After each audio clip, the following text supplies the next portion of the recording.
Certain people seem to walk through life effortlessly avoiding toxic relationships, while others constantly find themselves trapped in cycles of manipulation, emotional abuse, and psychological games that drain their very soul. Perhaps you've looked around, exhausted from carrying the weight of other people's problems, and asked yourself, why do these people always find me? What is it about me that attracts every narcissist, every emotional vampire, every manipulator in a 50-mile radius? If you're watching this video, chances are you're tired of being the target. Tired of feeling like you have a giant neon sign on your forehead that says, emotionally available for exploitation. Maybe you're someone who prides yourself on being kind, understanding, and compassionate, but somehow that kindness keeps getting weaponized against you by people who see your empathy as weakness. You might be starting to wonder if there's something fundamentally wrong with you. Maybe you've begun to believe that attracting toxic people is just your fate, your cross to bear, or some cosmic punishment for unknown sins. But today I want to tell you something that could change everything you think you know about why this keeps happening to you. Carl Jung, the revolutionary Swiss psychiatrist who mapped the hidden territories of human consciousness, discovered something profound about the invisible forces that determine who becomes a target for psychological predators and who remains mysteriously untouchable. And no, it's not about being more assertive, setting firmer boundaries, or learning clever comebacks. It's something far more subtle and, for that very reason, infinitely more powerful. Because toxic people aren't random chaos agents wreaking havoc wherever they go. They are psychological hunters with an almost supernatural ability to detect emotional wounds that haven't healed. They can sense psychological weak spots from across a crowded room. They instinctively know who will tolerate their behavior and who won't, who will fight back and who will submit, who will call them out and who will make excuses for them. The secret to becoming psychologically invisible to these emotional predators isn't found in self-defense techniques or communication strategies. It lies in understanding what Jung called the unconscious complicity that draws toxic people to certain individuals like moths to a flame. Today, I'm going to show you exactly what this means and how to use this knowledge to create an energetic shield that repels manipulators automatically. This isn't about becoming cold, cruel, or defensive. It's not about building walls or cutting yourself off from human connection. It's about achieving what Jung called psychological wholeness, a state of inner completion that makes you fundamentally unattractive to those who feed on emotional chaos and psychological fragmentation. Stay with me until the end, because what I'm about to share with you isn't taught in therapy sessions or self-help seminars. It's based on Jung's deepest insights into the hidden mechanics of human attraction and repulsion. By the time we're finished, you'll understand not just how to repel toxic people, but how to transform yourself into someone who naturally attracts healthy, mature, emotionally stable individuals instead. Are you ready to discover the psychological secret that will make you invisible to emotional predators? Then let's dive into territory that most people are too afraid to explore: the invisible signal. Carl Jung spent decades studying the mysterious forces that govern human relationships, and one of his most disturbing discoveries was this: we unconsciously broadcast our psychological state to everyone around us. Like radio stations transmitting on frequencies we can't consciously hear, we're constantly sending out signals about our emotional availability, our unhealed wounds, our deepest fears, and desperate needs. Toxic people have developed an almost supernatural ability to tune into these frequencies. They can walk into a room full of people and immediately identify who will tolerate abuse, who can be easily manipulated, who has unresolved trauma that can be exploited. It's not conscious, it's instinctive. They're drawn to certain individuals the way sharks are drawn to blood in the water. But what exactly are these signals? What is it about some people that makes them invisible targets, while others seem to have natural immunity to psychological predators? Jung discovered that it comes down to what he called psychological completion versus psychological fragmentation. When you're psychologically fragmented, when parts of yourself are split off, denied, or projected onto others, you create energetic gaps that toxic people can sense and exploit. These gaps might be your unacknowledged anger, your repressed sexuality, your denied selfishness, your hidden cruelty, or your unexpressed power. Whatever you've pushed into the shadows becomes a vulnerability that others can target. Think about it this way. If you've spent your entire life trying to be good by suppressing your capacity for selfishness, you'll be magnetically attracted to selfish people who express what you cannot. If you've buried your anger to maintain an image of perpetual kindness, you'll find yourself surrounded by rage-filled individuals who act out your repressed fury. If you've denied your own manipulative tendencies, you'll become a target for master manipulators who can sense your unconscious familiarity with their tactics. Jung called this phenomenon the law of psychological attraction. We don't attract what we want. We attract what we are, especially what we are unconsciously. The people who show up in your life are often mirrors reflecting back the parts of yourself you've refused to acknowledge or integrate. This is why simply learning to set boundaries or be more assertive often fails. You're trying to solve an external problem with external solutions when the real issue lies in your internal psychological architecture. Until you address the fragmentation within yourself, you'll continue broadcasting vulnerability signals that toxic people instinctively recognize and respond to. But here's where Jung's insight becomes revolutionary. When you achieve psychological wholeness, when you integrate all aspects of yourself, including the dark ones, you stop sending out these vulnerability signals. Instead, you begin broadcasting what Jung called psychological sovereignty. And psychological sovereignty is something that toxic people find deeply disturbing and unconsciously avoid. People with psychological sovereignty don't need validation from others because they validate themselves. They don't fear abandonment because they're complete on their own. They don't avoid conflict because they're not afraid of their own aggression. They don't people please because they don't need to be liked by everyone. This self-contained energy is like kryptonite to emotional vampires. In the next section, we're going to explore exactly how these unconscious signals work and why your attempts to hide your psychological wounds might actually be making you more visible to predators, not less. The psychology of predation. To understand how to become invisible to toxic people, you first need to understand how psychological predation actually works.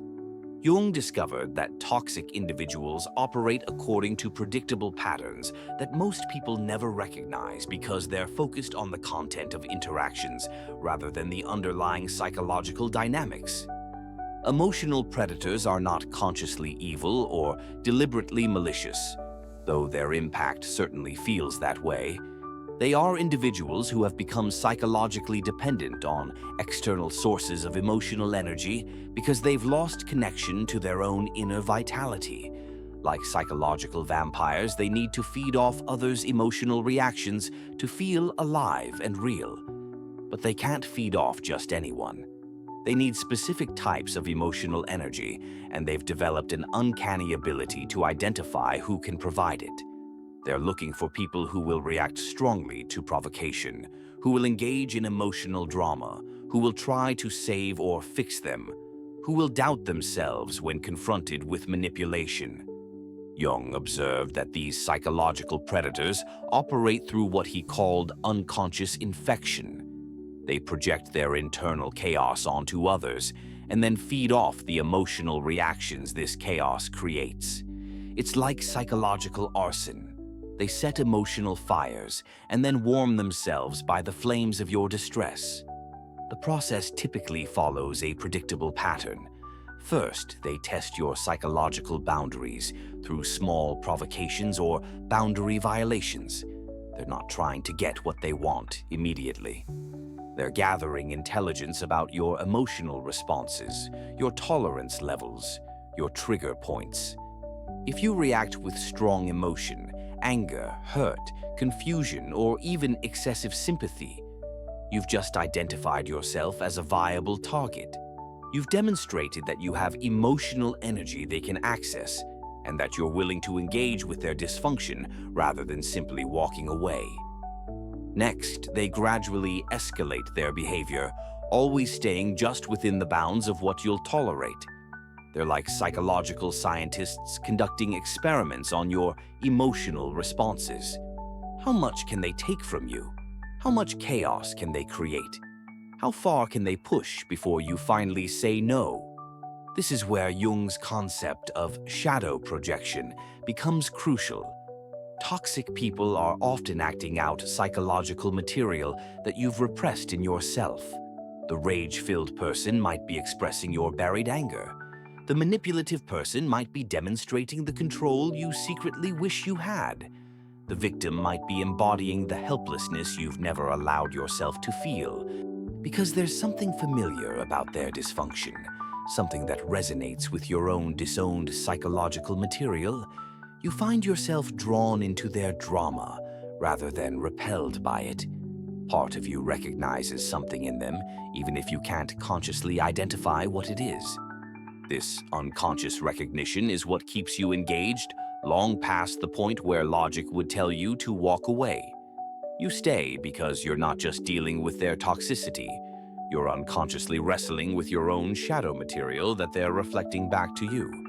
Jung understood that this dynamic continues until one of two things happens. Either you become conscious of the shadow material they're reflecting and integrate it yourself, or you become so depleted by the energy drain that the relationship naturally collapses. The people who seem immune to toxic relationships aren't necessarily stronger or smarter than those who get trapped. They're simply more psychologically integrated. They've already faced their own capacity for manipulation, their own anger, their own victimhood, their own selfishness. Because they're not hiding from these aspects of themselves, toxic people can't use these qualities as hooks to create emotional entanglement. In the next section, we'll explore how unconscious psychological projection creates the invisible threads that bind you to toxic people, and how recognizing these projections can immediately begin to dissolve these unhealthy connections. The mirror effect.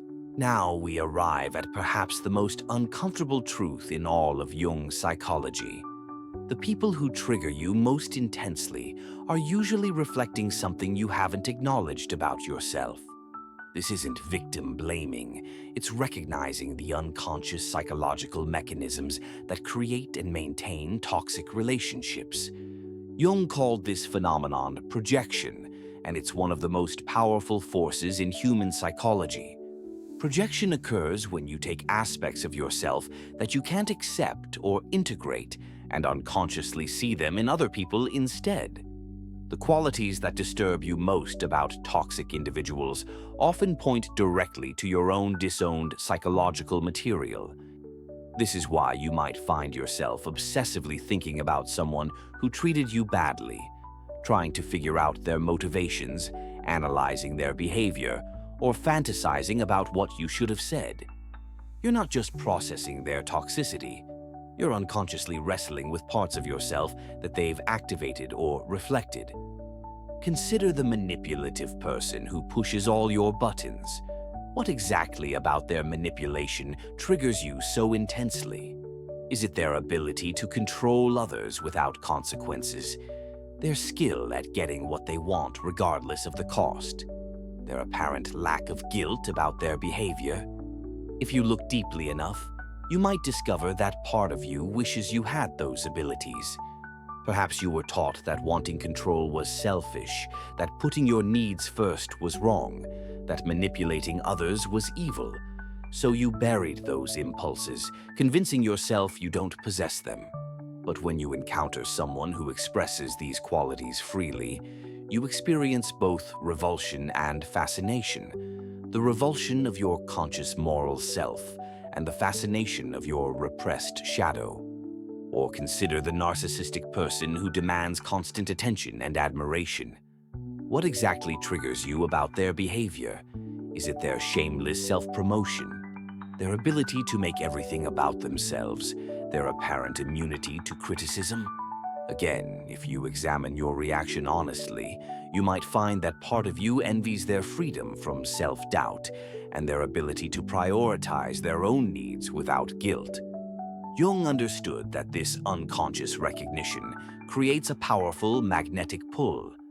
You're drawn to toxic people not despite their dysfunction, but because of it. They're expressing parts of your psyche that you've disowned, and unconsciously you're trying to reclaim those parts through your relationship with them. This is why toxic relationships often feel so intensely meaningful, even when they're clearly destructive. There's something about the other person that feels familiar, necessary, even addictive. You tell yourself you're trying to help them or fix them, but unconsciously, you're trying to integrate aspects of yourself through your connection with them. The process works both ways. Just as toxic people reflect your disowned shadow material, you also serve a psychological function for them. You might represent the moral conscience they've lost, the sensitivity they've buried, the vulnerability they've denied. They're as unconsciously drawn to you as you are to them, though for different reasons. This mutual projection creates what Jung called a psychological hook, an unconscious energetic connection that keeps both parties engaged in the toxic dynamic. You can't simply walk away because you're not just leaving them. You're leaving parts of yourself that they're carrying for you. Breaking free from toxic relationships requires more than just changing your behavior or setting boundaries. It requires recognizing and reclaiming the projected psychological material that created the connection in the first place. You need to acknowledge and integrate the aspects of yourself that the toxic person was expressing on your behalf. This doesn't mean becoming toxic yourself. It means becoming whole. It means accepting that you have the capacity for manipulation, selfishness, cruelty, and other shadow qualities, while choosing not to act on them destructively. It means owning your full psychological spectrum rather than presenting only the socially acceptable parts. When you integrate your shadow material, something remarkable happens. You stop being unconsciously drawn to people who express it. The magnetic pull disappears because you're no longer seeking completion through others. You become psychologically self-contained, and this self-containment naturally repels those who need others to maintain their psychological balance. In the next section, we'll explore how to recognize your specific shadow projections and begin the process of integration that will make you energetically incompatible with toxic relationships. Reclaiming your projections. Recognizing your shadow projections is like detective work. You're looking for clues in your emotional reactions to discover which parts of yourself you've disowned and outsourced to others. Jung believed that every intense emotional reaction to another person contains valuable information about your own psychological landscape.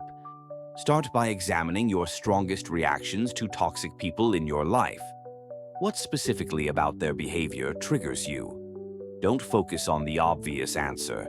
They're manipulative, or they're selfish, but dig deeper into the specific qualities that create the most emotional charge for you.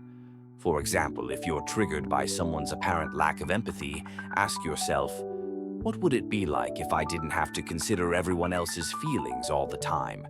What if I could prioritize my own needs without guilt? You might discover that you've been so committed to being empathetic that you've lost touch with your own legitimate self-interest.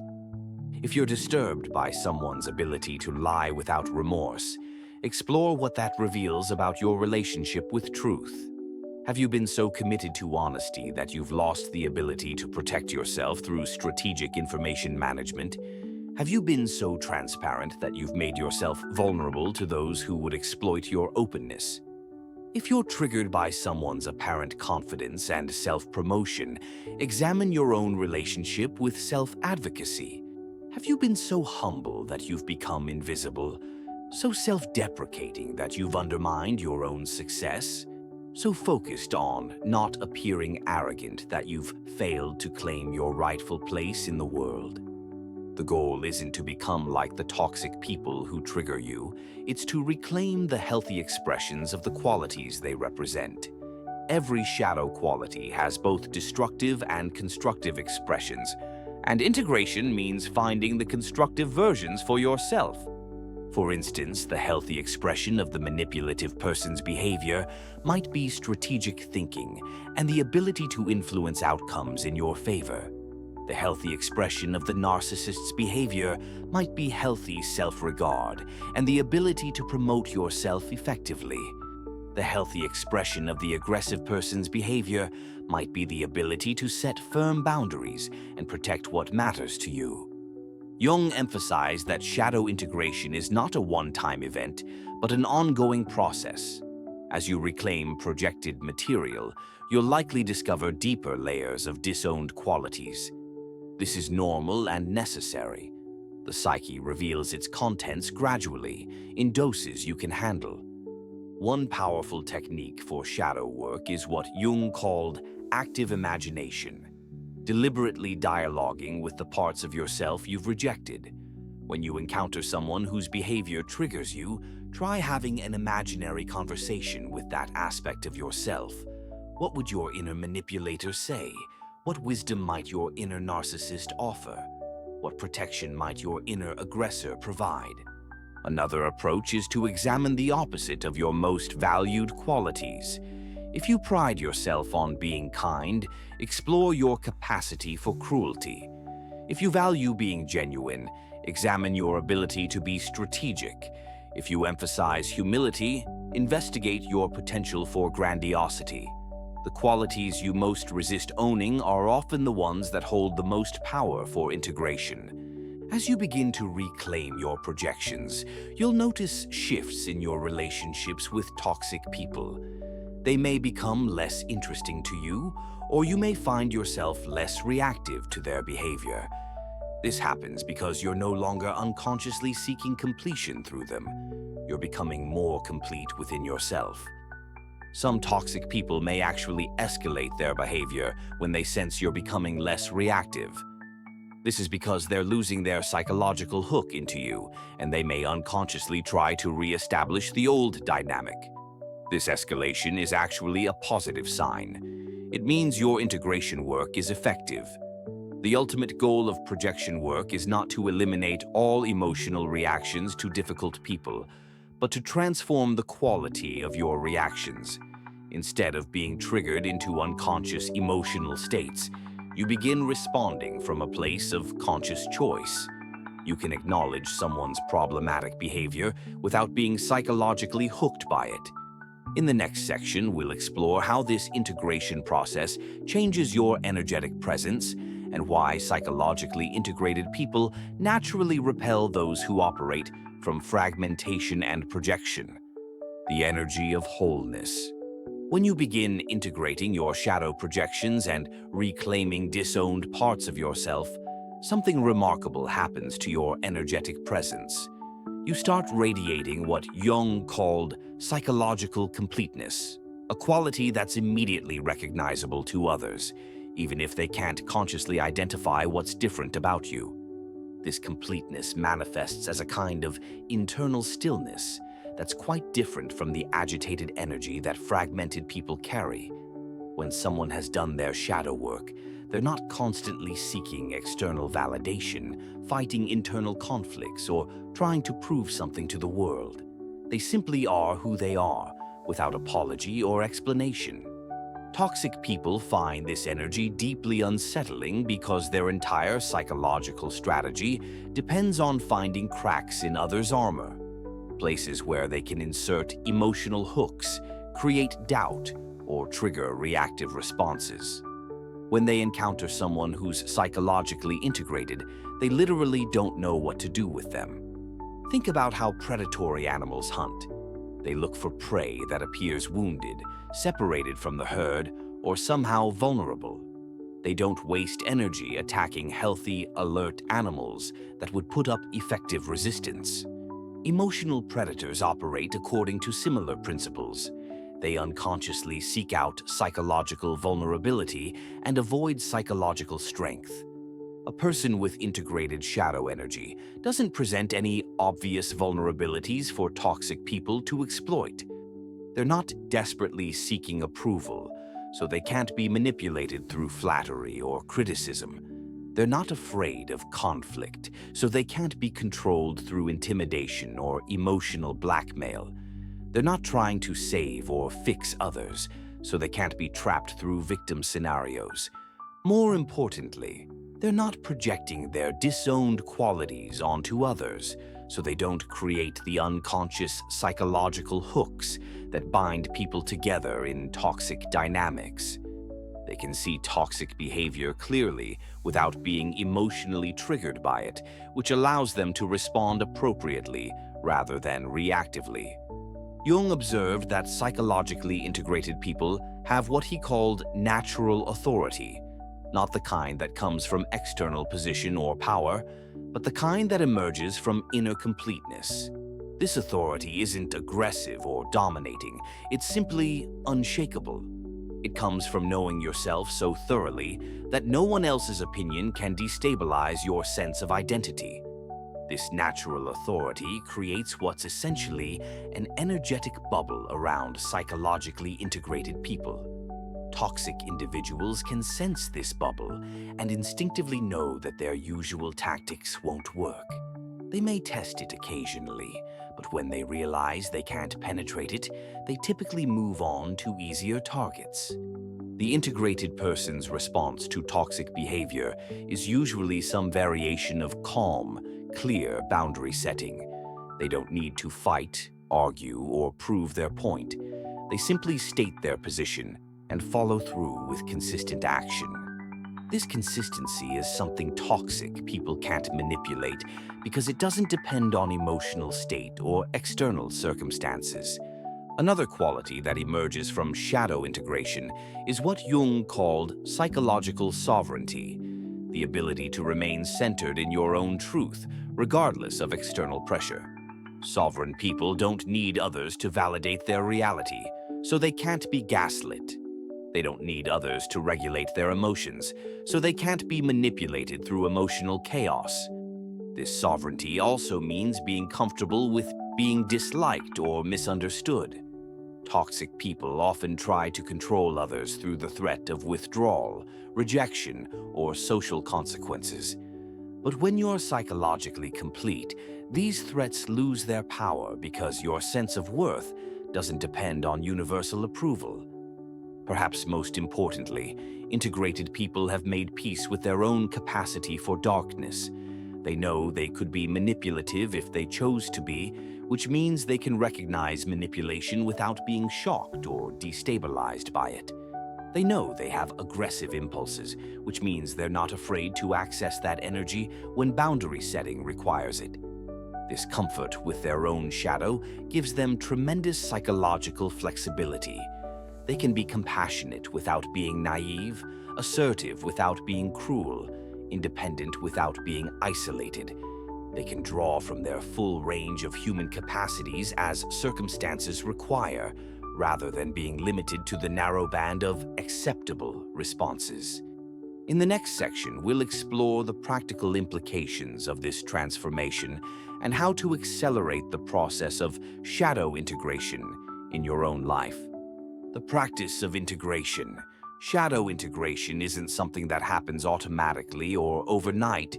It's a deliberate practice that requires courage, honesty, and commitment to psychological growth. Jung understood that most people will go to great lengths to avoid this work because it requires facing aspects of themselves they've spent years or decades trying to deny. The first step in practical shadow work is developing what Jung called conscious suffering, the willingness to experience psychological discomfort without immediately trying to escape it or project it onto others. When you feel triggered by someone's behavior, instead of automatically reacting or analyzing their problems, turn your attention inward. Ask yourself, what is this person reflecting in me that I don't want to see? This question will likely generate resistance, rationalization, or the impulse to focus on the other person's obvious flaws. Stay with the discomfort. The qualities that trigger you most intensely are often the ones you most need to integrate. Create a regular practice of shadow dialogue.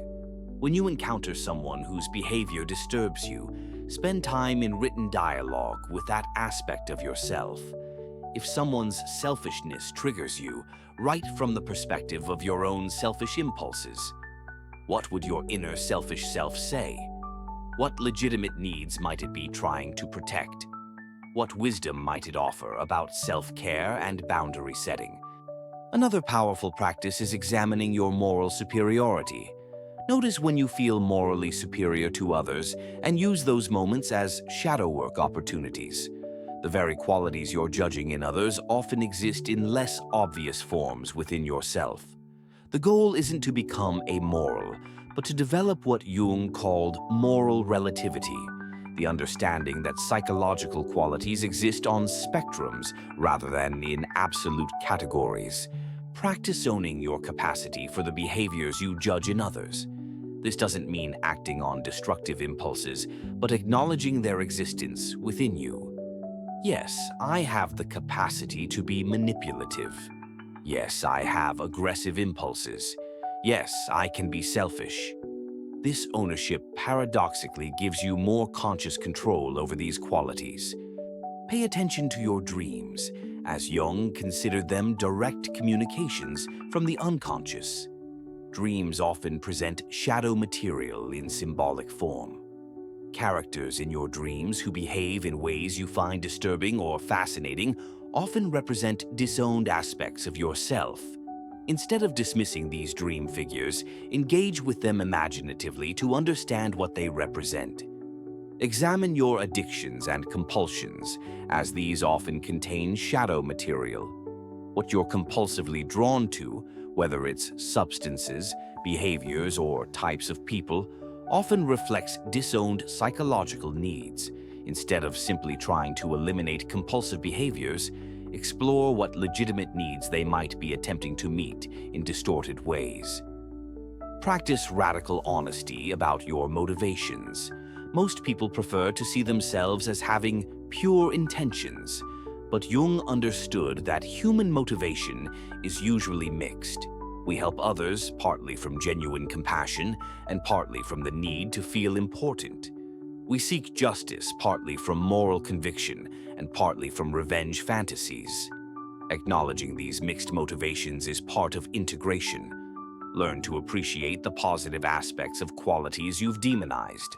Aggression, when properly channeled, becomes assertiveness and protection. Selfishness becomes healthy self-care and boundary setting. Manipulation becomes strategic thinking and influence. Pride becomes self-respect and confidence. The goal is to find constructive expressions for natural human impulses. As you practice integration, you'll notice changes in your relationships with toxic people. You may find yourself less interested in analyzing their behavior or trying to figure them out. You may feel less compelled to help, save, or change them. You may notice that their provocations simply bounce off you rather than creating emotional charge.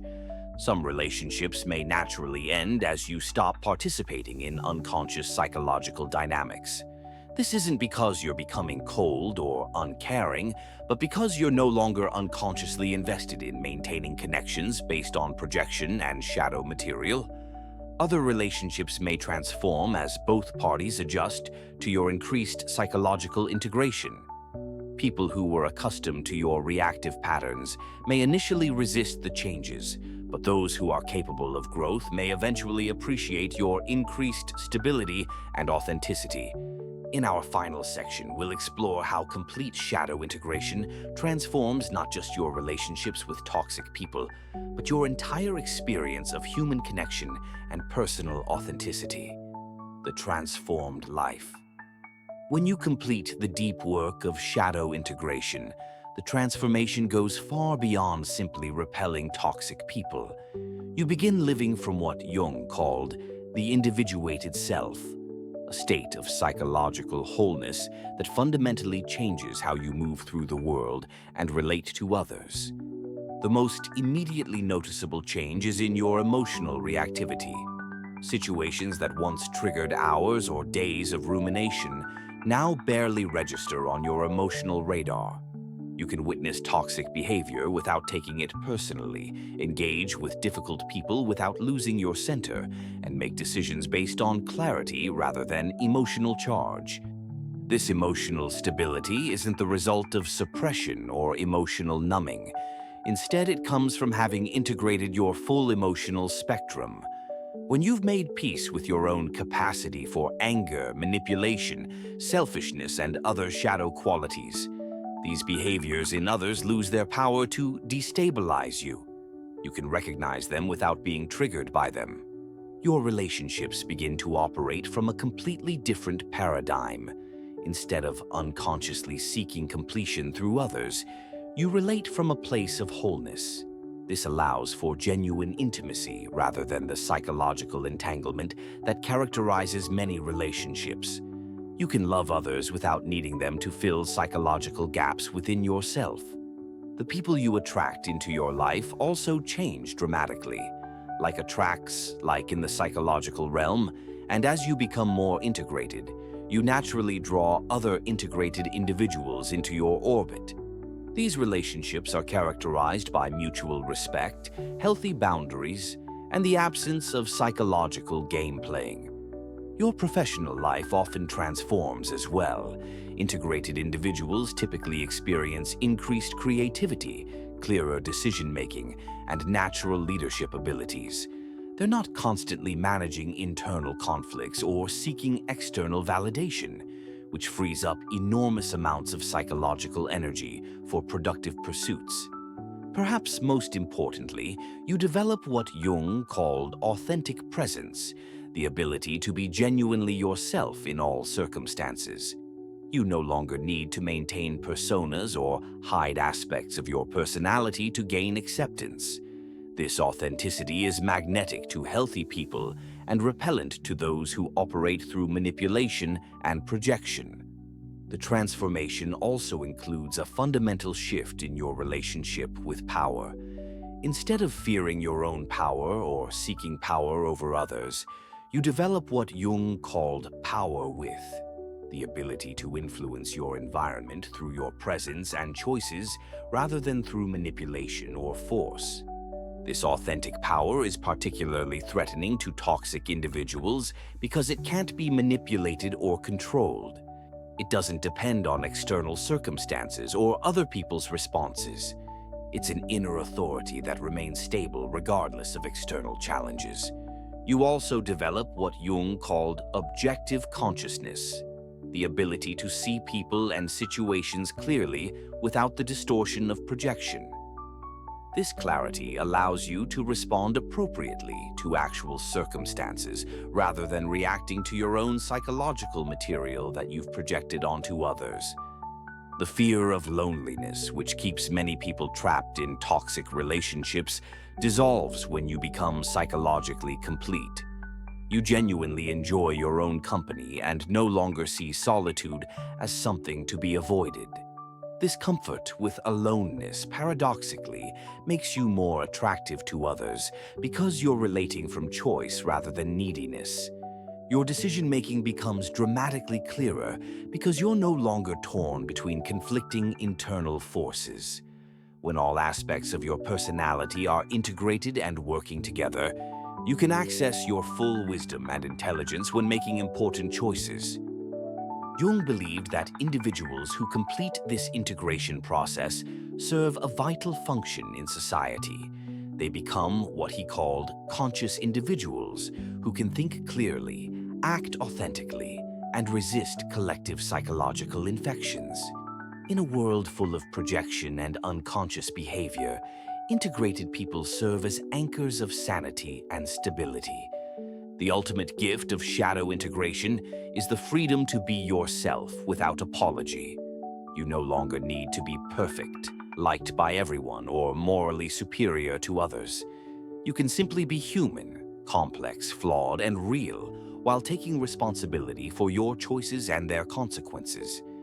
This freedom is perhaps the greatest protection against toxic people, because those who operate through manipulation and projection require others to be unconscious participants in their psychological dramas. When you're fully conscious and integrated, you simply can't be drawn into these unconscious dynamics. The choice point. You now stand at a crossroads that will determine the quality of your relationships for the rest of your life. Everything you've learned about shadow integration, projection, and psychological wholeness has brought you to this moment of choice. Will you continue operating from psychological fragmentation, or will you commit to the challenging but liberating work of integration? This choice is more significant than it might initially appear. Once you understand how unconscious projection creates toxic relationship dynamics, you can never again claim ignorance about your role in these patterns. You can't go back to seeing yourself as purely a victim of others' toxicity without acknowledging your own unconscious participation. You can choose to remain as you are, continuing to project your disowned qualities onto others, staying triggered by toxic behavior, seeking completion through external relationships. This path requires no uncomfortable self-examination and no challenging inner work, but it also guarantees that you'll continue attracting the same types of problematic relationships you've always experienced. Or you can choose what Jung called the path of individuation, the courageous journey towards psychological wholeness that will fundamentally transform how you move through the world. This path requires facing aspects of yourself you'd prefer to deny, owning qualities you've spent years rejecting, and taking full responsibility for your psychological state. Understand that this work will initially feel uncomfortable, even disturbing. You'll discover that you're not as purely good as you believed, not as different from toxic people as you hoped, not as evolved as you imagined. This recognition is not a failure. It's the beginning of true psychological maturity. The journey of integration will also change your relationships. Some people in your life are invested in your continued psychological fragmentation because it serves their needs. When you stop playing unconscious roles, stop projecting your shadow material, and stop seeking completion through others, these relationships may naturally end or transform dramatically. You may experience periods of loneliness as you transition from unconscious entanglement to conscious relating.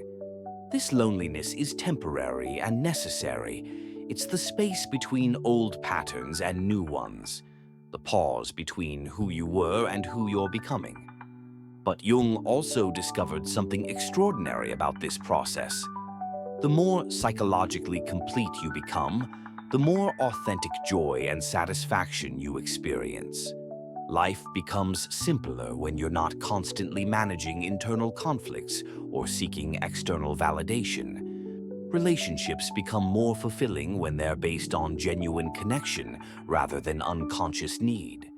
The question you must answer for yourself is this: are you willing to face the full truth about your own psychological complexity? Can you tolerate the discomfort of discovering that you're more similar to difficult people than you realized? Are you ready to stop seeking psychological completion through others and start building it within yourself? Your answer to these questions will determine whether you continue attracting toxic relationships or whether you transform into someone who naturally repels psychological predators while attracting healthy, integrated individuals. If this video has revealed patterns in your life that you recognize, if you've seen yourself in these descriptions of unconscious projection and shadow work, share your insights in the comments below. What toxic relationship pattern are you most ready to break? What shadow quality are you most afraid to acknowledge? Your willingness to name these patterns is the first step toward integration. And if you're ready to go deeper into the practical work of shadow integration, make sure to watch the next video where we'll explore specific techniques for identifying and reclaiming your projections in daily life. Remember, the people who trigger you most are often your greatest teachers. They're showing you parts of yourself that need integration. The question is whether you'll continue fighting against these mirrors or start learning from them. The choice to become psychologically whole is the most important decision you'll ever make. It's the difference between living as a victim of unconscious forces and living as a conscious creator of your own experience. Your psychological freedom is in your hands. What will you choose?